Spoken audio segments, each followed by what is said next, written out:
Sir दूसरी दिक्कत जो इस बजट में नजर आई वो ये थी कि इनकम टैक्स स्लैब में चेंज नहीं हुआ।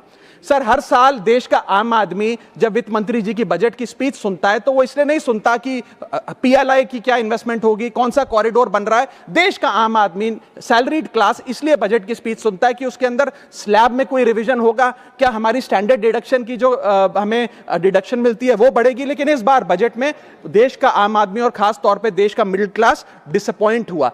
पहले ही there has been a stagnation in the salaries, inflation 6.8% पे खड़ा है, लेकिन उसके बावजूद हमने इस बार कोई स्लैब में या स्टैंडर्ड डिडक्शन में चेंज नहीं देखा। मैं आपके माध्यम से वित्त मंत्री जी को रिक्वेस्ट करना चाहूंगा कि आप इसी बजट में अनाउंसमेंट करें कि स्टैंडर्ड डिडक्शन जो 75,000 रुपए है उसे बढ़ाकर सैलरीड क्लास के लिए 1.5 लाख रुपए किया जाए। Sir third problem that was there with the budget is that there was no relief for the middle class. Sir after a very long time in India's history the personal income tax collection was more than the corporate income tax collection, यानी कि individuals ने जो income tax भरा वो लगभग 11 लाख करोड़ के आसपास भरा और कंपनियों ने, कॉर्पोरेट ने जो इनकम टैक्स भरा वो लगभग 9.8 लाख करोड़, यानी कि मैक्सिमम टैक्स आपको इंडिविजुअल्स के इनकम टैक्स से मिल रहा है।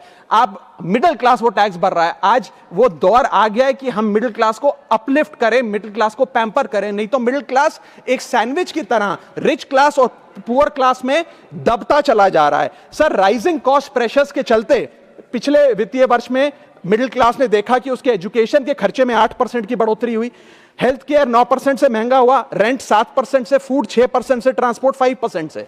मेरा रिक्वेस्ट यह है माननीय फाइनेंस मिनिस्टर से कि वो इनकम टैक्स में रियायत देकर या तो मिडिल क्लास को कोई रिलीफ दें, और अगर इनकम टैक्स में रियायत नहीं दे सकती हैं तो उसकी सेविंग्स और इन्वेस्टमेंट्स पे उसको बेनिफिट दें, उसे इंसेंटिव्स दें कि वो ज्यादा बचत करे, ज्यादा वेल्थ क्रिएशन कर पाए। Sir fourth problem in